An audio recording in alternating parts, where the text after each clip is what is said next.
Hello दोस्तों स्वागत है आप सबका हमारे इंसेप्शन एकेडमी के यूट्यूब चैनल पे।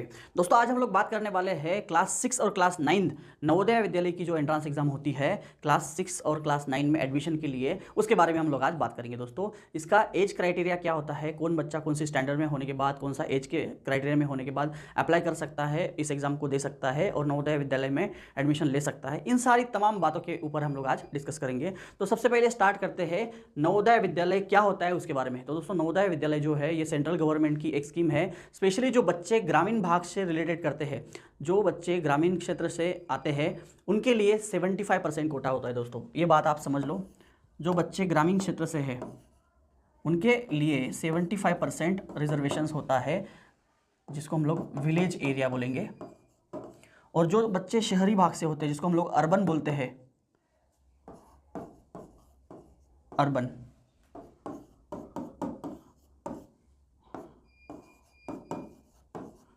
तो दोस्तों ऐसा रिजर्वेशन होता है क्लास 6 और क्लास 9 के लिए। इसमें भी आप क्या करेंगे दोस्तों, इसमें भी जो बच्चे SC category, ST category, OBC, इसमें गर्ल्स, ऐसे अलग अलग रिजर्वेशंस होते हैं। तो इसके बारे में मैंने एक डिटेल में वीडियो बना के रखा है दोस्तों, वो आप देख सकते हो। यहाँ पे हम लोग आज शॉर्ट में बात करेंगे। तो दोस्तों सबसे पहले बात करते हैं क्लास 6 की। उसके लिए हम लोग क्या क्राइटेरिया रहेगा, उसका सिलेबस क्या रहता है, पेपर पैटर्न क्या रहता है, ये सारी चीज़ें हम लोग आज बात करेंगे। तो स्टार्ट करते हैं क्लास 6 से। तो ये जो आप यहाँ पे देख रहे हो ये पेपर पैटर्न है क्लास 6 का। क्लास 6, अगर आप विलेज बैकग्राउंड से हो, विलेज कोटा में रिजर्वेशन में आप अप्लाई करना चाहते हो, तो आपका बच्चा क्लास 3, क्लास 4 और क्लास 5 ये तीनों साल उसके विलेज में ही पढ़ा हुआ रहना चाहिए। या फिर अगर आप अर्बन एरिया से बिलोंग करते हो तो तीनों साल वो अर्बन में ही पढ़ा होना चाहिए। अगर आप विलेज में अप्लाई कर रहे हो और इन तीनों में से एक दिन भी अगर आपका बच्चा अर्बन में गया है, जबकि आप फॉर्म भरते हो तब आपको एक सर्टिफिकेट प्रिंसिपल का अपलोड करना पड़ता है, उसमें अगर आपका बच्चा एक दिन भी शहरी विभाग में उसने एक दिन भी स्कूल अटेंड किया है तो वो अर्बन में ही पकड़ा जाएगा दोस्तों।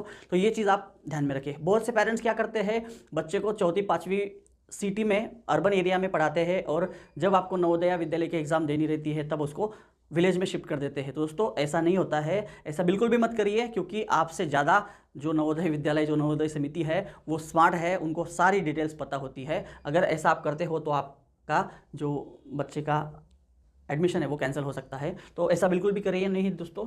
अगर आप विलेज से हो तो विलेज में ही आप अप्लाई करो, अगर आप अर्बन एरिया में है तो आप अर्बन एरिया से ही अप्लाई करो। ऐसे बहुत से लोग करते हैं, इसलिए मैं पहले आपको बता देता हूँ। तो अगर क्लास 6 के लिए आपका बच्चा अप्लाई करता है तो उसकी एज जो है दोस्तों, उसकी एज 10 साल से 12 साल के बीच में होनी चाहिए। 10 साल से 12 साल के बीच में होनी चाहिए। और आपका बच्चा क्लास 5 में उस करंट ईयर में पढ़ते रहना चाहिए। मगर जैसे कि मैं आपको एक बात बता देता हूँ, अगर आप 2025 में एंट्रेंस एग्ज़ाम को अप्लाई कर रहे हैं तो जो एकेडमिक ईयर है आपका 2024-25, इस एकेडमिक ईयर में आपका बच्चा चाहिए 5th में रहना चाहिए, तब आप 6 के लिए अप्लाई कर सकते हो। आपका बच्चा अगर क्लास 5th पास है, अगर वो अभी 6ठी क्लास में पढ़ रहा है, तो भी आप इस नवोदय एग्ज़ाम को दे नहीं सकते हो दोस्तों। और अगर आपने इसके पहले नवोदय एग्ज़ाम दिया है तो उसको आप रिपीट नहीं कर सकते हो, क्योंकि ये सारा डेटा उनके पास होता है। तो दोस्तों आपका बच्चा क्लास 5 में पढ़ते हुए रहना चाहिए और वो बच्चा 10 to 12 ईयर के बीच में उसकी बर्थ डेट होनी चाहिए। जो नोटिफिकेशन आता है तो आपको उसका एज क्राइटेरिया और जो दो डेट्स होती है, वो 2 डेट्स के बारे में मैं आपको डिटेल में मैंने वीडियो ऑलरेडी बना के रखा है, उस वीडियो को भी आप देख सकते हो। तो ये क्लास 6 के लिए होगा दोस्तों। पेपर कैसे होता है, तो टोटल आपको पेपर में 3 सेक्शंस होते हैं। मेंटल एबिलिटी, जिसमें कुछ अलग अलग 10-12 चैप्टर के ऊपर अलग अलग 4-4 क्वेश्चंस पूछे जाते हैं हर चैप्टर के ऊपर। टोटल 40 क्वेश्चंस उसमें पूछे जाते हैं दोस्तों आपको, जिसमें आपको series, classification, analogy, pattern, punching, etcetera etcetera, ये सारी चीज़ें आप, ग्राफिकल फिगर्स होती है उसमें क्या रिलेशन है वो आपको ढूंढना पड़ता है। पूरा 40 क्वेश्चंस आपको ग्राफिकल फिगर्स के ऊपर रहेगा। नेक्स्ट है आपका अर्थमेटिक टेस्ट, ये होता है आपका मैथ्स। इसमें भी बहुत सारे चैप्टर्स आते हैं, तो इसके बारे में डिटेल में वीडियो है, उसको आप प्लेलिस्ट में जाके देख सकते हो कौन कौन सा सिलेबस रहता है। यहाँ पे हम लोग शॉर्ट में बात करेंगे। लैंग्वेज जो टेस्ट है, लैंग्वेज टेस्ट अगर आप जैसे आप महाराष्ट्र से अगर बिलोंग करते हो तो आप महाराष्ट्र में टोटल 8 लैंग्वेज में से कोई भी लैंग्वेज सिलेक्ट कर सकते हो इस लैंग्वेज के ऑप्शन के लिए। चाहे आप मराठी सिलेक्ट करो, हिंदी सिलेक्ट करो, चाहे आप इंग्लिश सिलेक्ट करो, तो आपका बच्चा जिस लैंग्वेज में कंफर्टेबल है उस लैंग्वेज को आप सिलेक्ट करो। दोस्तों मैं यही राय दूंगा। अगर ऐसा नहीं है कि आपका बच्चा सीबीएसई में है तो आप सीबीएसई की इंग्लिश लैंग्वेज ही आप चूज़ करो, जिसमें आपका बच्चा कंफर्टेबल है। अगर वो सेमी मीडियम में पढ़ रहा है, उसको मराठी अच्छी लगती है, अच्छी आती है, इंग्लिश से बेटर है, तो आप मराठी में अप्लाई कर सकते हो। जो रीजनल लैंग्वेज होती है आपकी उसमें आप अप्लाई किया तो बच्चा कंफर्टेबल भी रहता है और उस क्वेश्चंस को समझ भी पाता है। तो ऐसे 40 क्वेश्चंस मेंटल एबिलिटी के, 20 क्वेश्चंस मैथ्स के और लैंग्वेज के 20 क्वेश्चंस, ऐसे टोटल 80 क्वेश्चंस होते हैं दोस्तों। 100 मार्क्स का पेपर होता है और इस पेपर को आपको 2 आवर दिए जाते हैं दोस्तों। और दोस्तों ईच क्वेश्चन जो है, हर क्वेश्चन आपका 1.25 मार्क्स का होता है। तो दोस्तों आप क्लास 6 और से क्लास 12 तक नवोदया विद्यालय में टोटल फ्री ऑफ कॉस्ट, थोड़ी नॉमिनल फीस होती है, उसके बारे में भी मैं बताऊँगा आपको। वो किस लिए होती है, किसको कितनी फीस रखती है, क्या होता है, वो सारी चीज़ें मैं आपको बाद में बताऊंगा। तो क्लास 6 से क्लास 12 तक सीबीएसई पैटर्न का एजुकेशन आपको मुफ्त में मिल रहा है, फ्री ऑफ कॉस्ट मिल रहा है। इसके लिए आपको कोई चार्ज नहीं देना पड़ता है। तो इसके लिए कंपटीशन तो बहुत तगड़ा रहता है दोस्तों।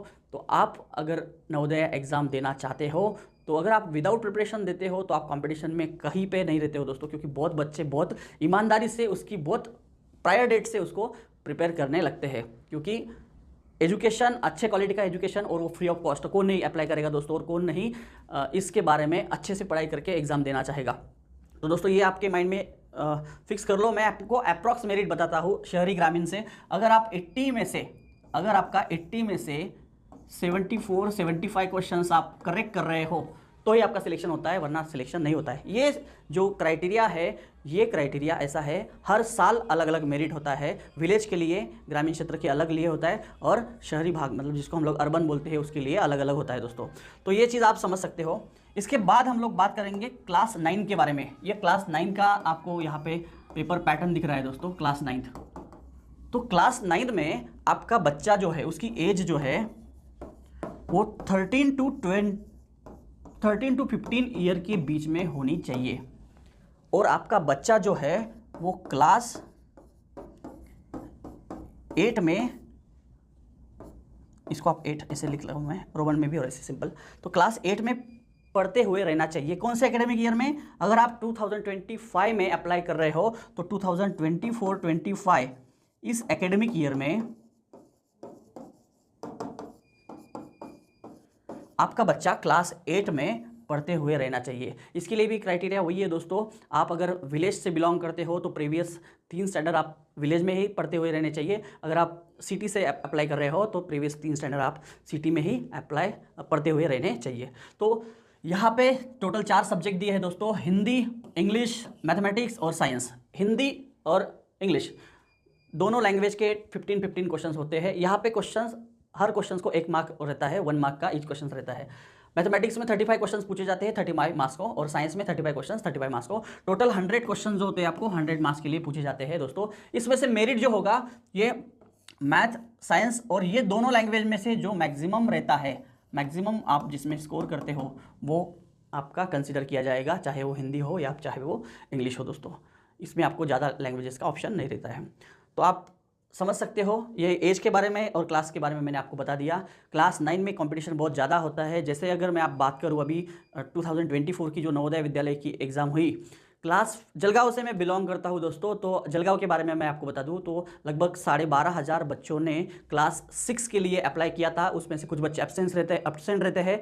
तो मतलब 10,500 से 11,000 बच्चे एग्ज़ाम अटेम्प्ट किया है बच्चों ने, और उसमें से आपको टोटल 80 सीट्स भरी जाएंगी दोस्तों। तो मेरिट आप समझ सकते हो। इसमें मैं आपको बता दूं कि SC ST इसके लिए आपको 15% एंड 7% ऐसे रिजर्वेशन होता है।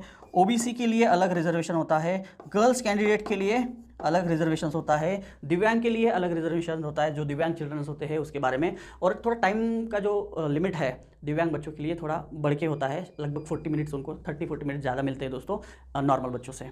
तो ये सारी चीज़ें आप माइंड में रखिए। क्लास 9 के लिए कंपटीशन टफ होता है। तो बच्चा जब आपका कम उम्र का है, मतलब 5th क्लास में है, तब आप नवोदय विद्यालय के लिए अप्लाई कर सकते हो, तब 80 सीट्स होती है। आप आपके डिस्ट्रिक्ट में ही अप्लाई कर सकते हो, ये हर डिस्ट्रिक्ट का बच्चा अपने अपने खुद के डिस्ट्रिक्ट में अप्लाई कर सकता है। दोस्तों ये थी हमारी पूरी इन्फॉर्मेशन। अगर आप नवोदय विद्यालय की प्रिपरेशन करना चाहते हो दोस्तों, तो इंसेप्शन एकेडमी में ऑलरेडी बैचेस रन है हमारी 25 के लिए। 2025 में होने वाला जो एग्ज़ाम है उसके बारे में हमारी बैचेस ऑलरेडी शुरू हो चुकी है। तो आप नए बैचेस जो होंगे हमारे, उसके लिए आपकी एक एंट्रेंस एग्जाम हमने 4 फरवरी में ली थी, और अभी 10 मार्च को एक एग्जाम होने वाली है, एंट्रेंस एग्जाम, जिसको हम लोग इंसेप्शन टैलेंट हंट एग्जाम बोलते हैं दोस्तों। उस एग्जाम को अगर आप क्रैक करते हो, अच्छा स्कोर करते हो, तो आप हमारी 100% स्कॉलरशिप को आप ग्रैब कर सकते हो दोस्तों।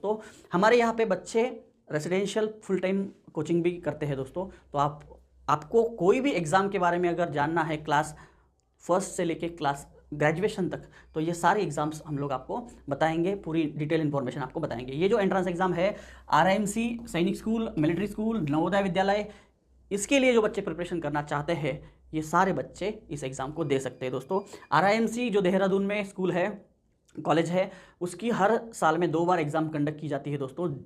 एक एग्ज़ाम होता है दिसंबर में और एक एग्ज़ाम होता है जून में। तो दोस्तों ये दोनों एग्जाम को आप अप्लाई कर सकते हो। इसका एलिजिबिलिटी क्राइटेरिया क्या रहेगा, सैनिक स्कूल के बारे में, मिलिट्री स्कूल के बारे में, नवोदय के बारे में, किसी भी एग्जाम के बारे में अगर आपको जानना है, तो ये हमारे फ़ोन नंबर यहाँ पे दिए गए हैं। इन फ़ोन नंबर के ऊपर आप हमें व्हाट्सअप कर सकते हैं या फिर कॉल करके भी पूछ सकते हैं, आपको पूरी डिटेल इन्फॉर्मेशन हम लोग देंगे दोस्तों। बेसिकली हमारी इंसेप्शन एकेडमी है जो जलगांव में है, MJ कॉलेज के पास। तो आप हमसे संपर्क कर सकते हैं अगर आपको कोचिंग में हमारी हेल्प चाहिए तो दोस्तों हमारा ऑनलाइन टेस्ट का पोर्टल भी है, आप उसमें आपको नवोदय या फिर क्लास 6, क्लास 9 या फिर सैनिक स्कूल, अगर इसके बारे में टेस्ट परचेस करना है, ऑनलाइन टेस्ट, तो आप हमारे पोर्टल के ऊपर जाके परचेस कर सकते हो। या फिर हमें ये फ़ोन नंबर जो दिए गए हैं, आपको अगर कुछ दिक्कत आती है तो इनके बारे में पूरी इन्फॉर्मेशन जानने के लिए ये जो 2 नंबर आपको मैं दिखा रहा हूँ, इसके ऊपर आप कांटेक्ट हमसे कर सकते हैं। ये राष्ट्रीय इंडियन मिलिट्री कॉलेज, राष्ट्रीय military school, army public school, SPI जो जिसको हम लोग सैनिक सेवा पूर्व प्रशिक्षण संस्था, छत्रपति संभाजीनगर और नासिक, ये 2 जगह पे है। महाराष्ट्र में से बच्चे ज़्यादा से ज़्यादा NDA में जाए, इसलिए महाराष्ट्र गवर्नमेंट में ये कॉलेज शुरू किया है, SPI जिसको हम लोग बोलते हैं। तो दोस्तों इसके बारे में भी आप हमें, ये गवर्नमेंट का इंस्टीट्यूट है, इसकी भी एक एंट्रेंस एग्जाम होती है। अभी 29 फेब को उसकी लास्ट डेट है फॉर्म भरने की। बच्चे जो अभी 10th में पढ़ रहे हैं वो उसके बारे में अप्लाई कर सकते हैं। ज़्यादा जानकारी के लिए हमें संपर्क करिए दोस्तों। सैनिक स्कूल, नवोदय विद्यालय, स्कॉलरशिप, ये जो भी एग्ज़ाम होती है, ये बिना प्रिपरेशन के अगर आप देते हो तो कंपटीशन में आप कहीं नहीं हो दोस्तों। क्योंकि जो बच्चे 1 2 साल 3 साल से प्रिपरेशन कर रहे हैं, वो तो आप हमें कंपटीशन में टिकने नहीं देंगे। इसलिए आप अगर एग्ज़ाम दे रहे हो, कोई भी एग्ज़ाम हो, तो वो पढ़ के दो, चाहे आप घर पे प्रिपरेशन करो, उसके लिए भी आपको हेल्प चाहिए तो आप हमसे संपर्क कर सकते हो दोस्तों। हमारी नई बैचेस स्टार्ट हो गई है, अभी जो अपकमिंग बैचेस है उसके लिए आप हमसे संपर्क कर सकते हैं दोस्तों। ऐसे ही इंटरेस्टिंग वीडियोस के लिए हमारे चैनल को सब्सक्राइब कर दो दोस्तों। और हाँ दोस्तों, बेल आइकन को अगर आप प्रेस करते हो तो आपको हमारी अपकमिंग वीडियोज़ जो है उसकी नोटिफिकेशन मिलती रहेगी। तो दोस्तों मिलते हैं अगले वीडियो में, तब तक के लिए जय हिंद।